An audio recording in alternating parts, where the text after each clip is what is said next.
The day I returned to my new ranch was supposed to feel like coming home. Instead, it felt like stepping into a war zone. The long driveway that used to disappear under a cool canopy of oak and cedar trees, now baked in the sun, stripped bare and silent. Every single tree was gone, cut down, hacked apart, and hauled off. All that remained were raw stumps bleeding sap into the dirt and tire tracks carved deep into the ground where heavy machinery had torn through. This wasn't storm damage. This wasn't an accident. Someone had made a decision to destroy my land while I was away, and they had done it with precision. Later, I would find out exactly who was behind it. The local HOA president and her board, people I had never met, who somehow decided they had power over property they didn't even own. When I bought this ranch, it was supposed to be my escape from everything I hated about suburban life. No HOA meetings, no petty rules about mailbox colors or how tall my grass could grow. Just open space, fresh air, and the freedom to live how I wanted. I chose this land because it was private and beautiful. 20 acres of rolling pasture framed by trees that stood for decades. They weren't just scenery.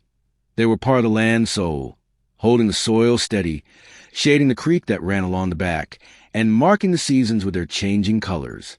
The first few weeks after I moved in felt like a dream. No neighbors telling me where to park. No letters in the mail demanding I fix things that didn't need fixing. I thought I was free of neighborhood politics forever.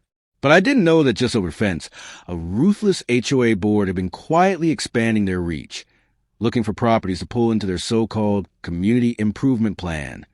To them, my untouched ranch wasn't charming. It was neglected and uncontrolled. To them, it was a target. The day before I left to visit family, I walked the property one last time, proud of what I'd built and eager to return to it. I never imagined that in just a few days, everything I loved about this place would be gone. The destruction wasn't just about trees.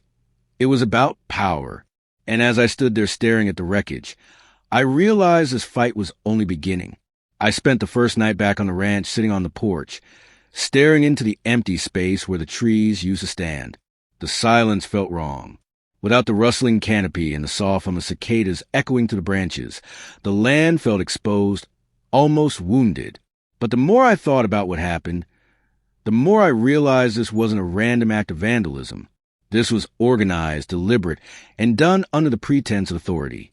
The next morning, I walked the entire property, documenting everything. Fresh cuts on the stumps, piles of sawdust still damp from the sap, deep tire ruts from industrial equipment. Whoever had done this hadn't tried to hide it. They believed they had the right. And that belief led me to one conclusion. This had HOA written all over it. I started digging. It didn't take long to learn about Patricia Reynolds, the president of the sprawling HOA next door. She was known in the county for her obsession with community standards, a woman who treated every inch of visible land as her personal canvas. Under her leadership, the HOA fined homeowners for flower beds that weren't perfectly symmetrical and forced people to repaint shutters if the colors weren't neutral enough. But here was the catch. My ranch wasn't part of their neighborhood. It was outside their official boundaries. That didn't stop Patricia. According to a few locals I spoke to, she'd been lobbying to bring more surrounding properties under HOA control, claiming it would protect property values. In reality, it gave her more power. And to someone like her, power was addictive. As I pieced things together, a picture formed. While I was gone, Patricia and her board declared my trees a fire hazard. They filed a bogus emergency order with the county, pretending it was a safety issue that required immediate action. By the time I returned, the job was done and my property was stripped clean. This wasn't negligence. This was a land grab dressed up as community service. I knew I couldn't let it slide. But this wasn't just about filing a complaint. It was about exposing a network of people who believed rules didn't apply to them. If they could take down trees on property they didn't own, what else could they take? The fight was about to escalate, and Patricia had no idea who she was messing with. The more I uncovered, the clearer it became that Patricia and her board didn't make mistakes. They made moves. Every action was calculated.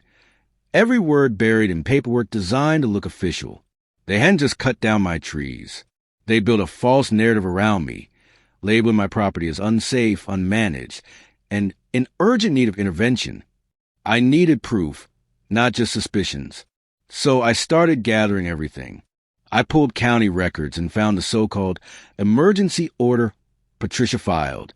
It was full of inaccuracies, wrong parcel numbers, exaggerated claims about wildfire risk, and signatures from people who had no legal authority over my land. The more I read, the more infuriated I became. They hadn't just overstepped. They had lied. I spoke with neighbors, careful to separate rumor from fact. Several told me they'd seen trucks with HOA logos heading down my driveway while I was away. One even admitted they'd been told by Patricia not to interfere with community maintenance work.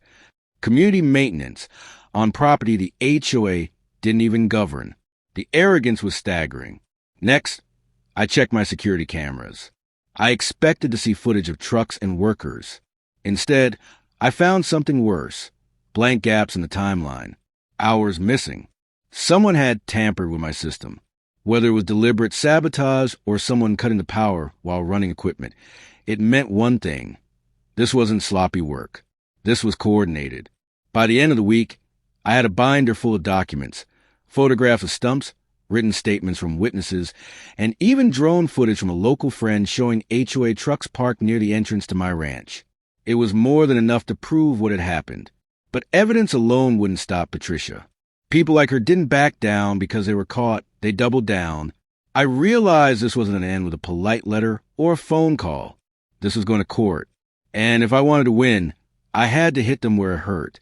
Not just their wallet, but their reputation. Patricia's empire ran on fear and control. The moment people saw she could be challenged, her entire foundation would crack. I wasn't just fighting for my land anymore. I was fighting to show everyone that an HOA president, no matter how powerful she thought she was, couldn't bulldoze through people's lives without consequences. The next step was clear. I needed a legal team willing to take on a corrupt HOA. And I had to move fast, because Patricia was already preparing her next move. Finding a lawyer who understood the nightmare of HOA overreach wasn't easy. But when I finally met with property rights attorney, he barely blinked at the evidence I laid out. He'd seen it before.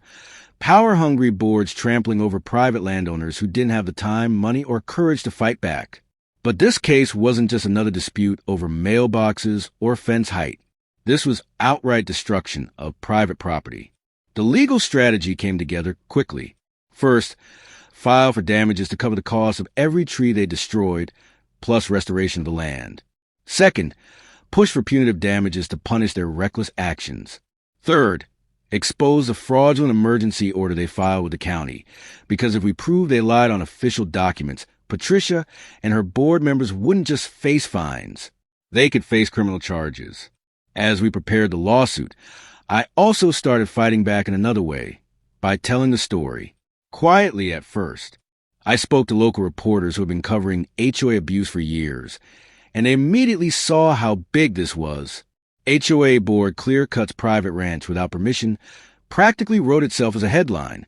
Within days, neighbors were talking, county officials were asking questions, and Patricia was suddenly on the defensive. The HOA tried to paint me as irresponsible. They sent letters claiming I had failed to maintain my property and that they had acted in the interest of community safety. But the public wasn't buying it. My photographs told the truth. The before and after shots of towering old oaks reduced to splintered stumps spoke louder than any statement they could issue. Behind the scenes, Patricia doubled down. She called emergency HOA meetings, sent intimidating letters to anyone who supported me, and even tried to claim that my property was already under their jurisdiction because of an old deed covenant. My lawyer tore that claim apart in minutes. It was fabricated. Another desperate attempt to hold on to power she never had in the first place. The more she fought, the more people began to see her for what she really was. A bully with a clipboard, willing to crush anyone who didn't bend to her will. The lawsuit was filed and the court date set. I knew Patricia wouldn't settle quietly. This wasn't just about money for her. It was about control. But for me, it was about something far bigger than trees. It was about proving that no one, not even a power-drunk HOA president, could decide what happens on land they don't own. The next chapter of this battle wasn't going to play out in secret. It was going to unfold in front of a judge, under oath, where Patricia and her board would finally have an answer for what they'd done. Court day felt like walking into enemy territory, but I wasn't alone. The courtroom buzzed with neighbors, reporters, and curious onlookers who had heard about the outrageous case of an HOA president destroying private land she didn't own.